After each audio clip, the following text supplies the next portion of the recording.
नमस्कार मेरे प्यारे बच्चों, आप लोगों का स्वागत है। देखिए, आज हम लोग की टॉपिक है द्विघात बहुपद ज्ञात करने की। क्या ज्ञात करने की? द्विघात बहुपद। आज की हमारी टॉपिक है द्विघात बहुपद ज्ञात कैसे किया जाता है। तो द्विघात बहुपद ज्ञात करने के लिए कोई सिस्टम होगा, कोई फार्मूला होगा, तभी तो हम ज्ञात कर सकते हैं। मैथ में बगैर फार्मूले, बगैर सूत्र के, बगैर नियम के हम लोग कुछ भी नहीं कर सकते हैं। जोड़ घटाने का नियम तो पता ही होगा, जोड़ने का नियम, गुणा करने का नियम, यानी कि कुछ भी मैथ में कोई भी चीज हो, कोई भी समस्या हो, बगैर किसी नियम के, बगैर किसी फार्मूले के नहीं होने वाला है। तो चलिए देखिए, आज हम लोगों का ये सेशन है कि हम लोग द्विघात समीकरण किस प्रकार से ज्ञात करते हैं। देखिए, कहा है कि द्विघात बहुपद ज्ञात कीजिए जिनके शून्यकों का योग यानी कि योगफल और फिर गुणनफल, यानी कि जिनके शून्यकों का योगफल तथा गुणनफल क्रमशः दी गई संख्याएं हैं। तो यानी कि 3 क्वेश्चन हमने लिया आपके बुक से। पहला क्वेश्चन है 1/4 कॉमा -1, पहला क्वेश्चन ये हो गया। दूसरा क्वेश्चन है √2 कॉमा 1/3। तीसरा क्वेश्चन हमने लिया 0 कामा √5। यानी कि इन तीनों क्वेश्चनों को इस वीडियो में हम लोग करने वाले हैं। बहुत ही कमाल की वीडियो बनेगी आज, ठीक है। तो इसको ज्ञात करने के लिए एक सूत्र पहले से लिख दिया गया है। सूत्र ये क्या है?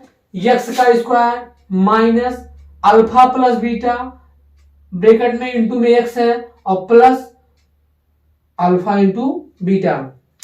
तो ये चीजें हैं, ये द्विघात समीकरण का एक सूत्र है। ये अल्फा प्लस बीटा क्या होता है? अल्फा जो है, हमारे पिछली वीडियो में हम बताए हैं, आप लोगों को अगर नहीं देखे हैं तो पिछली वीडियो को प्लीज देख लीजिएगा, उसमें आपको पता चल जाएगा कि अल्फा क्या है और बीटा क्या है। तो थोड़ा सा हम बता दे रहे हैं, अल्फा और बीटा ये जो हमारे द्विघात समीकरण के शून्यक हैं।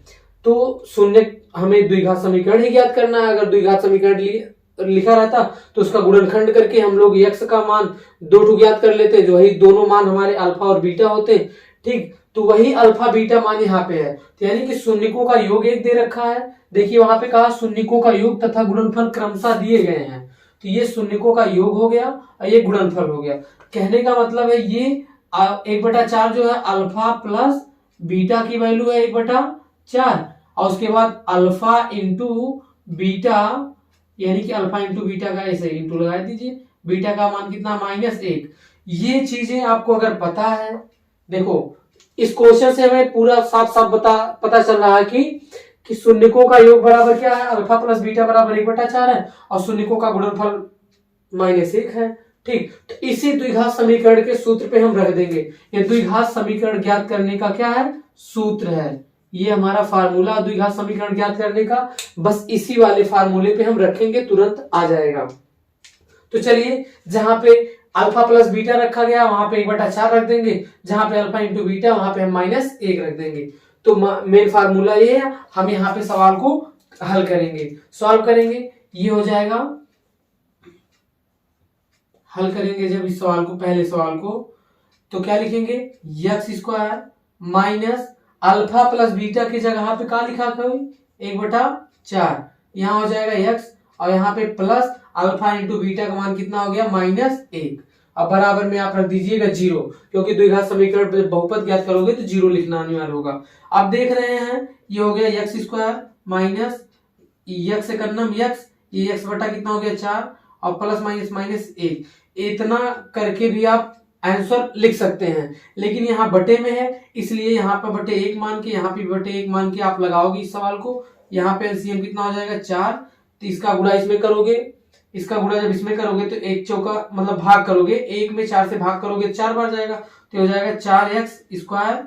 ये हो जाएगा माइनस, इससे भाग करोगे तो 1 बार जाएगा, x आ जाएगा, यहाँ पे माइनस कितना आ जाएगा? 4 बराबर में 0। अब इसका इधर गुणा करवा देंगे तो आ जाएगा आपका 4x² माइनस x और -4 बराबर में 0, क्योंकि 4 का जब उधर गुणा करेंगे हम, इधर भाग में उधर जाएगा, गुणा होगा 0 में तो 0 आ जाएगा। तो हमारा द्विघात समीकरण ये आ गया, तो हमारा ये हो जाएगा आंसर। बात समझ रहे हैं ना? यानी कि पहला आंसर तो आ गया, इस क्वेश्चन का उत्तर ये आया। अब हम दूसरे सवाल को सॉल्व करते हैं। दूसरा सवाल कितना लिखा गया है? दूसरा सवाल अल्फा प्लस बीटा, यानी कि अल्फा प्लस बीटा का मान दे रखा है √2। ये दूसरा सवाल लगाया जा रहा है। दूसरा सवाल यहाँ अल्फा प्लस बीटा यानी कि शून्यकों का योग तथा गुणनफल क्रमशः जब था तो पहला वाला शून्यकों का योग होगा, दूसरा वाला 1/3 यानी कि शून्यकों का गुणनफल, यानी कि अल्फा इंटू बीटा बराबर में कितना 1/3 है। अब इसका सूत्र ये है, इस पे आप रख दीजिए x² जब हल करेंगे माइनस अल्फा प्लस बीटा की जगह पे कितना हो जाएगा √2 इंटू एक्स, और उसके बाद अल्फा इंटू बीटा का मान 1/3 प्लस में 1/3 बराबर में 0। सेम प्रोसेस वही, इसका भी बटे 1, इसका भी बटे 1, क्योंकि यह 1/3 है। तो तीनों का जब हर लेंगे यानी 1 और 3 का यानी हर का एलसीएम लेंगे तो कितना आएगा 3 आएगा, यहाँ बराबर में 0। तो इससे इसमें भाग करेंगे 3 बार जाएगा तो आ जाएगा 3x², इसका इसमें भाग करेंगे तो 3√2x, और ये हो जाएगा +1, और 3 का उधर गुणा कर देंगे 3x², और ये हो जाएगा -3√2x और +1 बराबर में 0। आप लोग गौर से देख लीजिए इस सवाल को। उसके बाद हम लोग तीसरे सवाल की तरफ बढ़ते हैं। तीसरा सवाल लगाएंगे, 2 सवाल और है, वो होमवर्क रहेगा आप लोगों के लिए।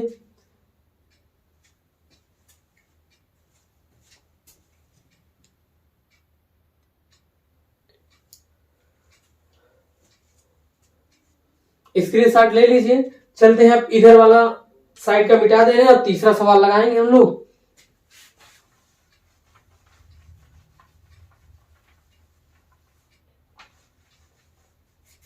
क्वेश्चन नंबर 3 की तरफ हम लोग बढ़ते हैं। क्वेश्चन नंबर 3 क्या लिखा गया, 0, √5। ये देखिए तीसरा सवाल यहाँ पे लिखा गया था। तीसरा नंबर ये है, लिखा गया 0, √5। तो इस सवाल को हम लोग सॉल्व करते हैं। ये सवाल हमारा देखिए बहुत ही बढ़िया सवाल है, यानी कि अल्फा प्लस बीटा का मान, अल्फा प्लस बीटा बराबर में क्या दिया है 0, अल्फा इंटू बीटा बराबर में क्या दे रखा है √5 दे रखा है। तो सूत्र तो यही है अपना, द्विघात समीकरण ज्ञात करने का, घबराने वाली बात नहीं। द्विघात समीकरण का सूत्र ये है, आप याद रखिए, ऐसे याद रखिएगा, x² माइनस शून्यकों का योग में x का गुणा और प्लस शून्यकों का गुणनफल, बस यही याद रखना है। तो अब जहां अल्फा प्लस बीटा वहां रख देना है 0, जहां अल्फा इंटू बीटा वहां √5 रख देना, बस तुरंत उत्तर इस वाले फार्मूले पे x² minus alpha plus beta की जगह पे हो गया 0 इंटू x है, x लिख देंगे, और plus alpha plus beta, alpha into beta, alpha into beta का मान √ कितना है 5 है, बराबर में क्या लगा दीजिएगा 0। अब देखिए ये x², एक का गुणा इसमें हो जाएगा तो आ जाएगा 0, और प्लस में √5 बराबर में 0। अब देखिए 0 लिखा ही नहीं जाएगा, चाहे 0 चाहे जोड़े चाहे घटाएं, कोई दिक्कत नहीं, मतलब मान में कोई परिवर्तन नहीं होगा। √5, ये x² √5, ये हो गया आपका द्विघात समीकरण आंसर। तो इसी तरह से आप लोग सवाल को लगाएंगे। अब हम 2 सवाल आपको होमवर्क में दे रहे हैं, उसको आप लोग नोट कर लीजिए। 2 सवाल आपके हैं, 2 सवाल जो है, पहला सवाल होमवर्क में 1, दूसरा सवाल जो है आपका -1/4, 1/4, और एक सवाल ले लीजिए, तीसरा सवाल 4, 1। तो 3 सवाल हम आप लोगों को लगवाए हैं और 3 सवाल आपके होमवर्क में हैं। आप लोग इसको जरूर करिएगा, ठीक है, जरूर करिएगा। कमेंट में बताइएगा आप लोगों को आया कि नहीं आया सवाल, ठीक है। उत्तर भी बता दीजिएगा, द्विघात समीकरण अगर लिख के भेज सकना तो भेज दीजिएगा। क्लियर, जो बच्चे हमारे तक पहुंच जाएंगे वो लोग हमें दिखा देंगे। धन्यवाद।